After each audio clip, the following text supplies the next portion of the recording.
Hey guys, welcome back to Andy's Dinosaur Reviews. I officially have in my hands the three newer battle damage figures from Mattel, the ones that have kind of been floating around Canada for a while, and everybody in the United States has just had their fingers crossed in hopes that it would show up here, but so far, no dice whatsoever. So I had actually reached out to you guys in the community section of this YouTube channel to request if anybody could get a hold of these to send them to me, and luckily I did have someone do just that. So Kevin McDonald was able to get a hold of these figures and help me acquire them, so a huge thank you to him for going through the trouble of searching these out in his local area, shipping them and all that fun stuff. So everyone, thank Kevin McDonald for our chance to now review these here on the channel. So we're going to start with the Monolophosaurus because it's one of my favorite Mattel figures. I just really love the species and I love the figure just as much. I think they did a really nice job on this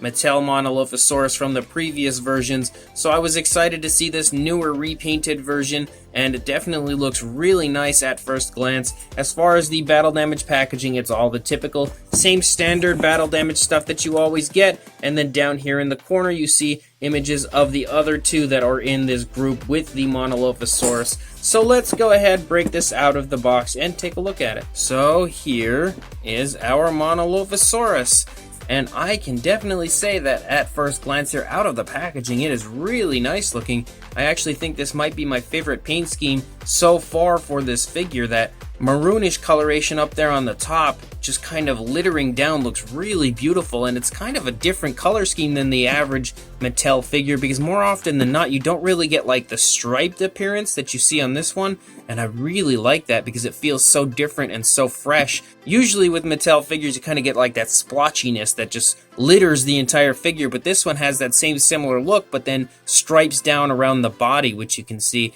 I think that is really beautiful looking. Definitely something that's new and fresh when it comes to the Mattel line. I haven't seen too much going on, so the paint scheme really has me quite impressed already, but let's get a closer look and tell up close how impressed we are. So as far as the sculpt goes, we really don't need to look at the sculpt of this. I think we've reviewed this figure probably, this is like the third time maybe that they've released this species, and in fact not just this species but this figure alone, and we have actually had battle damage versions of it in the past. In fact, the initial version of this was a battle damage version. It was an exclusive with the Battle Damage Extreme Chomp and T-Rex at Walmart, so that was the very first chance that we had to look at it. So we have actually reviewed this exact figure before as far as the sculpt and the action features and everything. It's just basically the new paint, the newest additions to the figure that we are interested in checking out. So as far as the paint goes up here on the face, you can see it is primarily all this grayish color.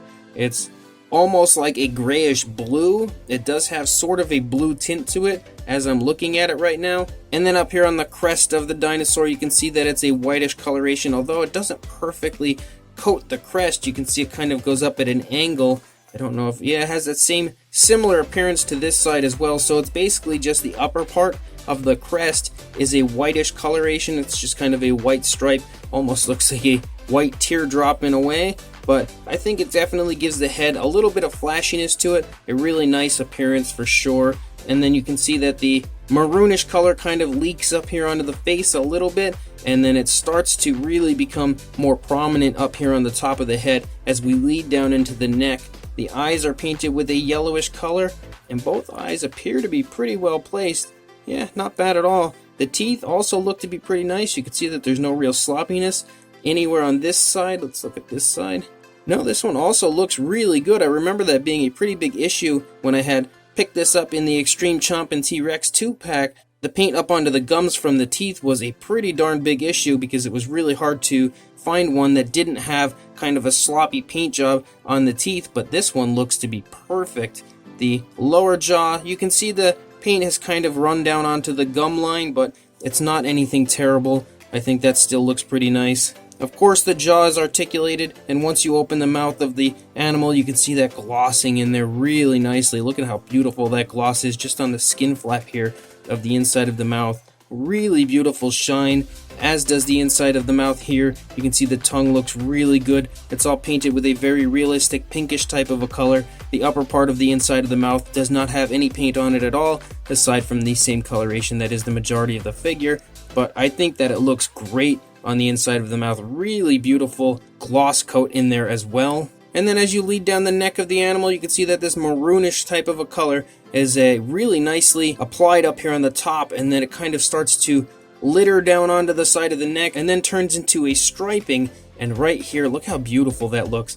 I think it looks so much better when they actually go and change it and switch it up a little bit and give this like a striping type of an appearance, as opposed to just kind of splotching the paint all over. This just looks really, really nice as far as the paint job goes. And then back here on the leg, you can see a few spots, just giving you the idea of a little bit more of the coloration kind of leaking down onto the body. And it continues down to right here. When we reach to the tail, you can see the stripes continue, but then as soon as we get to the tail, of course, there's no paint for some reason on the tail. This would have looked so much better had they done this the whole way out with the striping. I think that could have looked incredible. Not saying that it looks bad or anything, because it does not in any way, but I think that the striping down the tail would have looked even better and really, really made this figure look incredibly striking. The underside also has a light coloration, but it's just on the underbelly and the chest area, and it really doesn't go up onto the neck or the underside of the tail. That looks pretty nice too, though, regardless of the fact that there's not too much included. As far as the battle damage, of course, you just press the wound and it opens up, and the inside is painted really nicely with a reddish color, and you can see it gloss and shine really beautifully as well. The typical battle damage for sure. And there's the Jurassic Facts app. There we go, if we can get it to focus, if you want to add this to your collection. But yeah, really, really nice looking, honestly. Probably my favorite out of the Monolophosaurus figures so far. As far as articulation on the Monolophosaurus, it's the same articulation that we had previously. Sometimes it's a little hard to get his mouth open because the jaw is so small on the underside, but the articulated jaw, which you can open really quite widely, make quite the dramatic attack scene right there with that. That actually looks really, really cool. It could create one really cool diorama if you sealed up all of the seams and everything and kept it in this position. That's a really cool appearance to a really cool pose, but the jaw does work really well. Of course, you've got articulation in the neck, which works great. The arms move forward and back and away from the body if you want the Monolophosaurus to pretend he's trying to fly. The legs move forward and back really quite nicely, and that's really it. There's no other articulation. The tail isn't on a swivel or anything. I think they've just basically reused the sculpt of the original Monolophosaurus quite a few times, and that was before they started to do any type of swiveling with the tail of their figures, so it does not include that. As far as a size goes, from the tail to the head, about 8.5 inches, or around 21.5, almost 22 centimeters, and for a height, about 3 inches, or about 7.5 centimeters. For a size comparison, there is Mr. Papo T-Rex next to our Monolophosaurus, and as usual, you can tell now that these battle damage figures are all around the same size, a very similar size, and this Monolophosaurus is no different, fits right in the same size group with the others, but that is not a bad thing by any means. I think it is honestly a perfect size.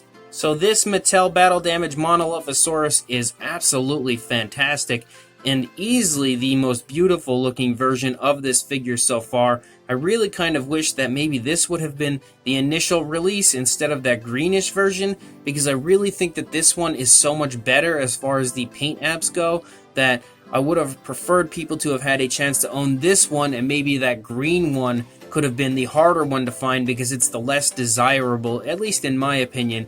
I think that this one is so nice that really it should be flooding stores right now, giving everyone the opportunity to buy this Monolophosaurus, but unfortunately that is not the case. It is incredibly hard to find, and I don't know why. Hopefully it does start to show up in the United States at some point for anybody that is interested in buying it, but as of right now it's definitely quite elusive, and that's sad because I think that the paint scheme of it, like I said, is really, really nice. That striping that runs down the side, and the way that the maroon just kind of plays off of that grayish blue type color that is the majority of the figure. It just looks so fantastic with each other. I am in love with this Monolophosaurus. The sculpt I've been a big fan of since it had initially hit stores. I really, really love the sculpt. I think they did a great job on that, but more often than not, you're always going to hear that out of me when it comes to a Mattel figure, because Mattel really has gone the extra mile when it comes to everything in their Jurassic line, and I think that shines through with the Sculpt specifically each and every time I look at